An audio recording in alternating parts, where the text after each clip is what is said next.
So every anime season, we always see these videos pop up that are talking about, here's what anime I'm watching this season, or here's what anime I think you should watch, or this is the best anime of the season, this is the worst anime of the season.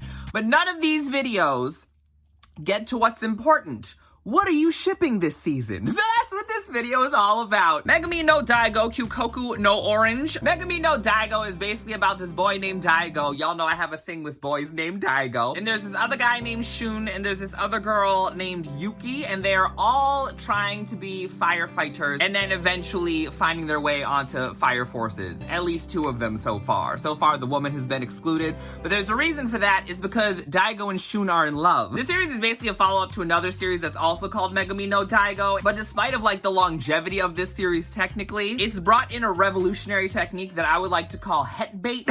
The series is called Megami no Daigo, but basically Shun is essentially the main character from what we've seen so far. But Shun's entire reason for even wanting to become a firefighter is Yuki. Like, he literally did all of this for he did it for a girl. And while like that is very much like comp het bait to like get you into like, oh, this is a story about him getting together with Yuki. No, it turns out Yuki was just a plot device in order to get Daigo and Shun together, because now Daigo and Shun are firefighter boyfriends on the fire force that they have signed up together, except they're not fighting infernals. So yeah, Daigo and Shun, they're in love, they're in firefighter love. So I hope one of them dies.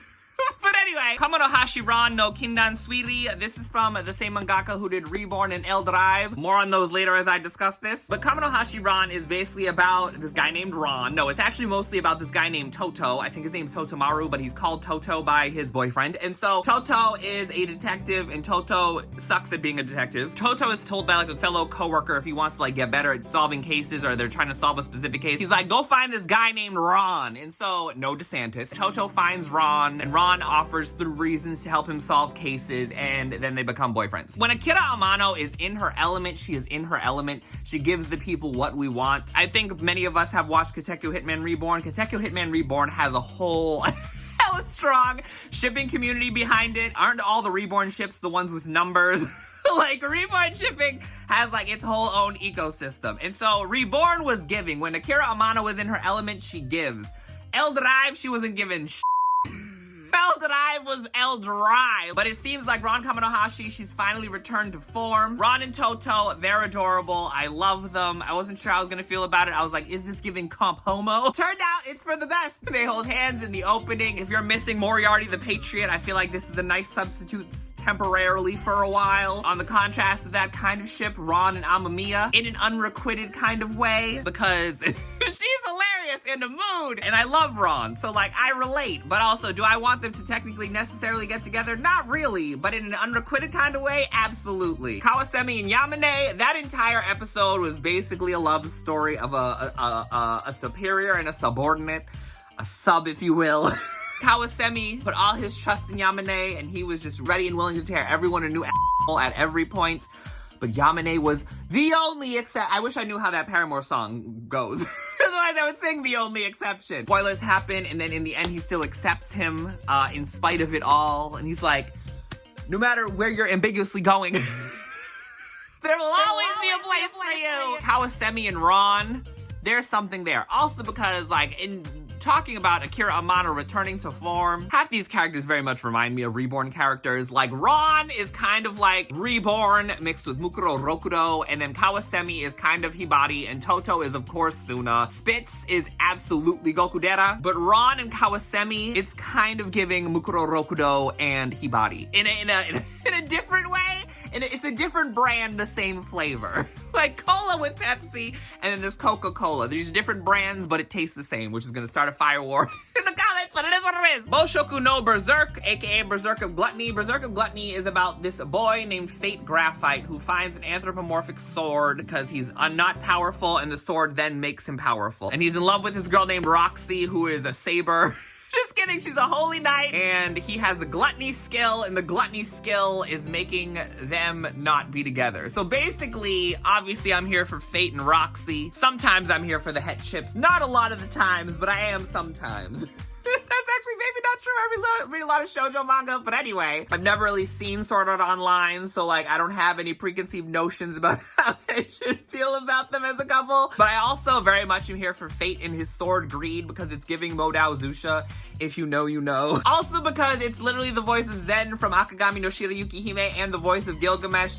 Together they're hot. Additionally, I'm also here for Fate and Seto, the childhood bully, because I love a silent voice. I can't think of any other examples, but I do very much enjoy a bully to lovers situationship. Fate grew up in this village. He was ostracized by the village because plot reasons to make you sympathize with him.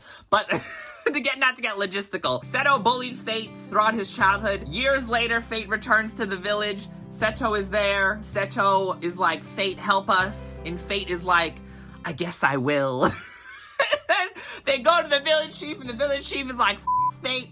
And Seto's like, no, Seto, or no, Fate, don't do it. Don't argue with him, it's fine.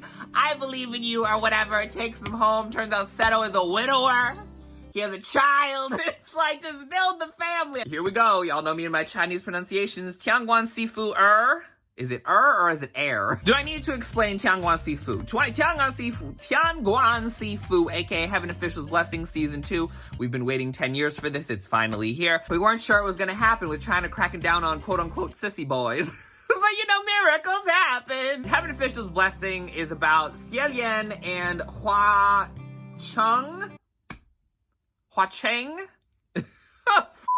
Do I have to Google these again? I think it's Hua Cheng and Xielian, and they're in love. Season 2 is more of them being in love, but there may be a romantagonist. Of course I ship Hualien. They're cute, they're iconic. They were doing like mutual dice rolling this season so far. That shit was extra.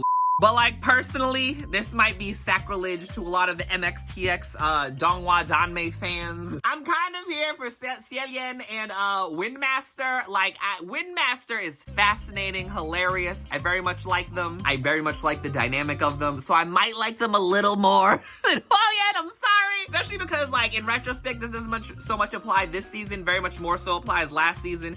But by the end of last season, I was very much kind of here for Fu Yao and Hua Cheng. Canon couples are fun. But the other ones that you know are never gonna happen sometimes are funner. Overtake. Overtake is basically a story about a bunch of boy wives who do F4 racing. It's like, NASCAR! Racers! But like different cars and not NASCAR, and you know, minus all like the homophobia, white supremacy, etc. It's about this guy named Koya. Koya's a photographer. He can't take photos anymore because he took a photo and it traumatized him or something. We know the something, but you have to watch and find out. I can't just tell you the whole story. This isn't Spark Notes. Koya also, because of the incident, can't take photos of people. So he goes to a racetrack to cover a story, take photos of the track or whatever. So he meets Haruka, who's part of this like poor people's racing group, and there's this other group that has a whole lot of money called, I think, Belsorio, and so they have two hot guys, and then Haruka is the cute one with the poor group. Koya ends up watching the race and feels inspired by Haruka, really wants them to like succeed and do well, and he wants Haruka to eventually win, and it becomes this whole thing about like, promises Haruka he'll take a photo of a person by taking a photo of Haruka once he makes it to like the winner's podium or something. This is by Troika. Troika knows the people. Troika understands and delivers for the people. They always do. There's also Haruka and Kotaro. It's very much giving Mako Haru. Not only do we have a main character whose name is Haruka, who has very similar appearance and personality to Haruka Nanase, my beloved. We have Kotaro here, who very much is not exactly a one-to-one to Mako personality-wise, but his role in the story in relation to Haruka is very much one-to-one in the story, in my opinion. So if you like Mako Haru, this is the childhood friends, cute, supportive, fun supporting friend. That was a lot of words. But on the other side of things, we gotta have both representations of the shipping war. There's also Rinharu in the form of Toshiki and Haruka. Toshiki rides with Belsorio. I love him. He's so perpetually annoyed. Also a little angsty. Him and Haruka have like an anger thing going on. If you're into angst shipping, it's here for you. We also have, what the hell is his name? Satsuki. Satsuki the blonde. The blondit. Satsuki and Toshiki are basically in what I would call like a career domestic partnership. They're the number 1 and number 2 racer. They're supposed to help each other during the races and so basically, essentially, that means like per their paycheck, they have to be married. Seijo no Maryoku wa Bano Desu Season 2, aka the Saint's magic power is I'm shipping it! Basically, the story is about this woman named Sei. She's an office worker, and she just gets isekai out of nowhere on her way home, and she's stuck in this fantasy world where she is now the saint. There was 2 saints summoned, and so like she's like, oh, I guess I'm not the saint. She's like, okay, well, I'm gonna become a botanist. And in becoming a botanist, she meets this hot knight named Albert. And it's basically about their courtship, but there's also other characters that I'm like, I like her with Al, but I'd be okay with these other alternatives too. Of course, we have Sei and Albert. They're obvious, they're acceptable, when heterosexuality rarely is acceptable. Al is hot, so she has incredible taste. She's also hot. Seeing them together, it's like... Honestly, the one ship I like better than Sei and Albert is Sei and Wolf. Wolf is like this like background knight. Wolf, she like helped Wolf. Let me stop pronouncing it like that. Wolf, she helped Wolf in season 1 because he lost a limb when they were out on an expedition or whatever, and she used her omnipotent power in order to bring his limb back. And it was like, he was like crying. He was like, thank you. And then he was like, Sei, are you sure with things? And then he's still like her bodyguard on the low. Like, it's giving cheat with the knight, please. Like, you're with the knight, but cheat with the other knight. Cheat with the lesser knight, please. But at the same time, like, as a consolation prize, like, I feel like Wolf has been seen around Ida a lot more. Ida is the other saint who was summoned. I'd be fine with that as a consolation prize because Wolf is hot, and so like as long as somebody gets with him, because that's a waste if nobody does. Oscar and Jude, because Jude is like one of Sei's like co-workers, and like Oscar is a new character this season who like works with like tradesmen and stuff. There was like some hair twitching going on in like episode 1 or 2, and it felt inherently so I'm shipping them as well. Johan and Albert I've always kind of had like feelings about in a subtle way, not super strongly, but sometimes they interact and I'm like, now when they were trying to hide Sei from the new prince, and so like there was that one knight who randomly came in, background nameless knight, y'all know I love my background characters, came into the building and was like, is Sei here? And they were like, you know she's not supposed to be here today, shut the up. And the person who said that was like another like worker botanist at where Sei works or whatever. And he was like, oh, I guess I'll come back. Those two are I'm 1,000% sure. Paradox Live, the animation. Paradox Live, the animation is about a bunch of rappers who have this like trippy ass metal that causes them to have acid trips every time they perform. But they keep doing it because this is addiction. So then there's this rap competition that's being put on low-key by like these 2 legendary rappers who is like Zero from Idolish 7, but if it was 2 people in rap, called Braikon. And so Braikon is holding on a competition to give away $10,000 in clout and a chance to battle them. And so basically there's this group called Bay, I shit you not, called Bay. And Bay has 3 members and they're all rich as but they all have trauma or whatever. We're supposed to sympathize with them. I don't really. There's a group called the Cat's Whiskers who like are all kind of misfits who all kind of ended up at this bar. And so they want to win the $10,000 so they can win the bar. And then you have Akan Yatsura who are basically a Yakuza group. Their entire group was like massacred apparently at some point. We don't really kind of know why they're competing, but they are competing. And then you have probably just because they're well known and good at competing and their music slaps. They have like their own version of Taki Taki. Bailame como si fuera la última.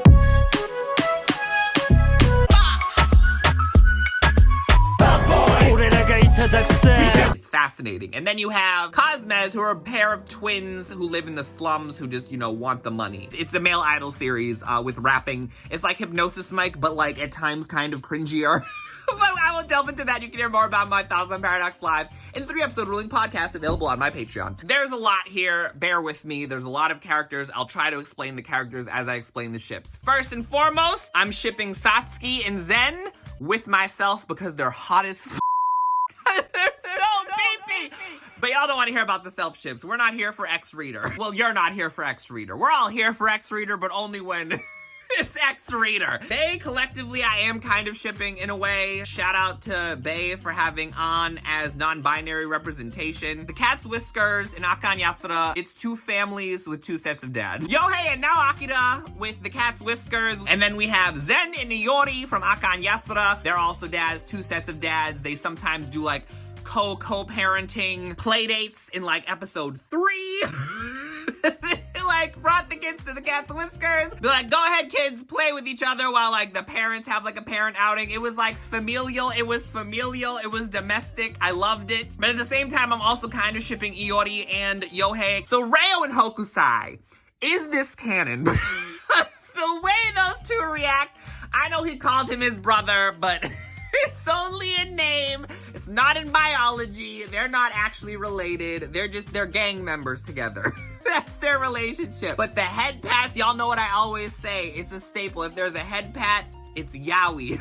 That's why Chisai Senpai is yaoi. But Reo and Hokusai, I'm like, this is really something here. This is really romantic. And so I'm very heavily questioning if it's canon. Satsuki and Kanata is the Rengo we deserve. Nayuta went missing, and so Akanyasura, the three who aren't the parents in Akanyasura, were trying to help find Nayuta for Kanata. And then Kanata and Satsuki were hanging out a lot, and they were flirting with each other.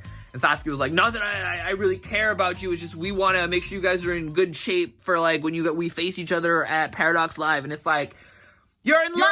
Bluish hair, reddish hair, it's orange and like purple as opposed to like red and blue. And honestly, I enjoy this one more. B Project Netsuretsu Love Call, aka Season 3. B Project is a male idol anime that historically has been probably the male idol anime in existence. Like, I have never seen an male idol anime series give so much in the sense of like and fan services and like just objectification of the male idols in question. Season 3 has none of it. Listen to my thoughts on B Project Season 3. The 3-episode ruling podcast available exclusively on my Patreon. But honestly, when it comes to B Project, what aren't I shipping? We have Korekuni, Kora Couple, we have Rive, and a we have moons, trying to see the full moon on all of them to each other. Killer King, Killer Queen, and then we have not ultras. I'm not shipping ultras because I hate them. But on top of obviously the group, shipping the groups with the groups, I group, you group, we group, shout out Brandy from the Verses with Monica. We low-key a little group right now. We're group.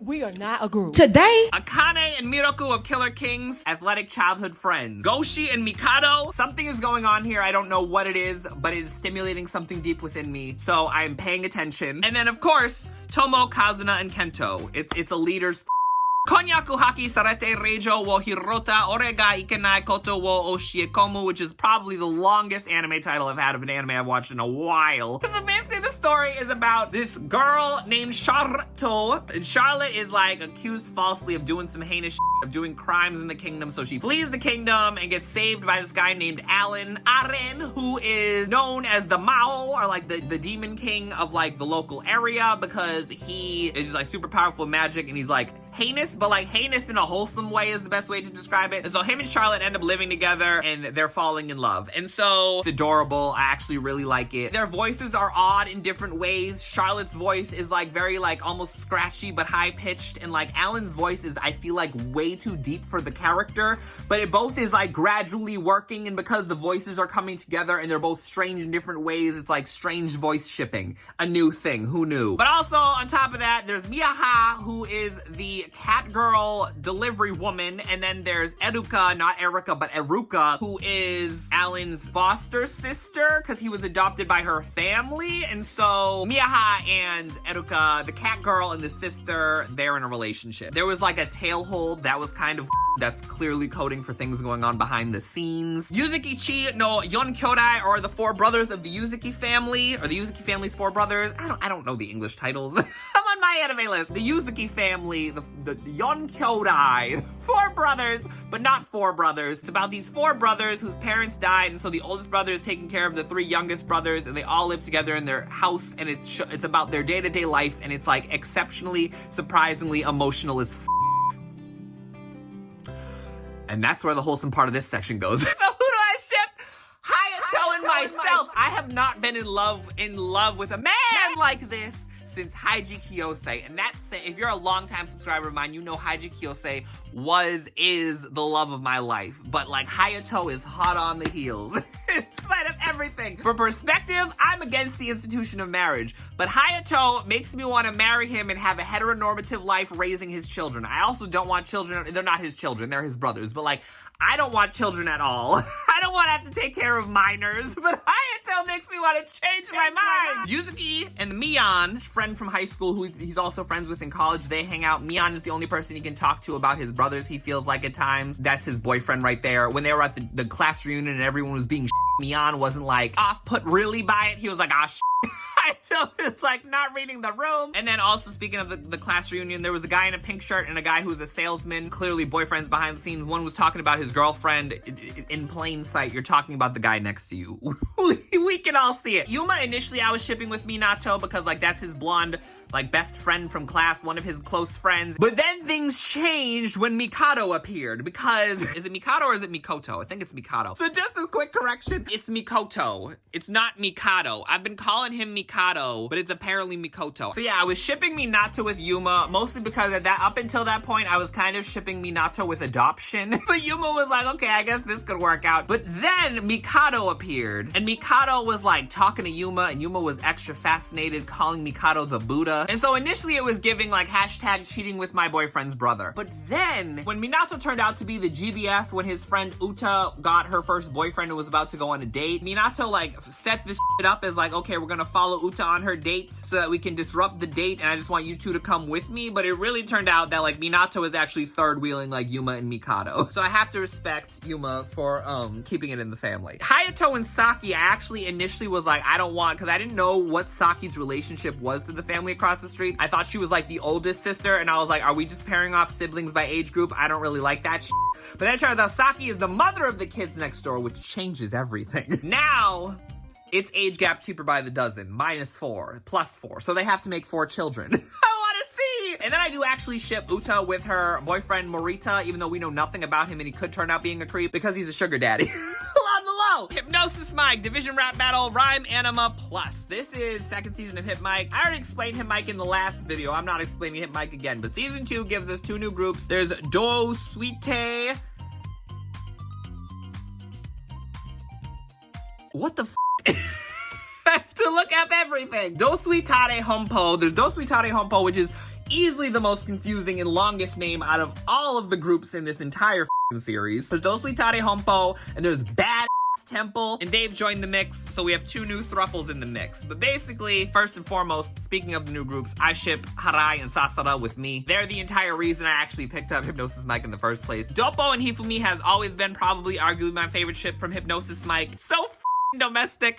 I think they live together too. Hifumi is always looking out for Doppo. Doppo is always like having to control deal with Hifumi. Absolutely love them. They're adorable. Mad Trigger Crew is just like a chaotic, iconic throuple. Samatoki the Yakuza, and then you have Juto the policeman, and then you have love of my life, Rio Mason Busujima. That up. Their dynamic is just perfect. Joushi had his own boy wife. The boy wife was dedicated to Jushi's downfall, but they became lovers in the end. We have Sasara and Rosho, who like low-key are giving Rivare.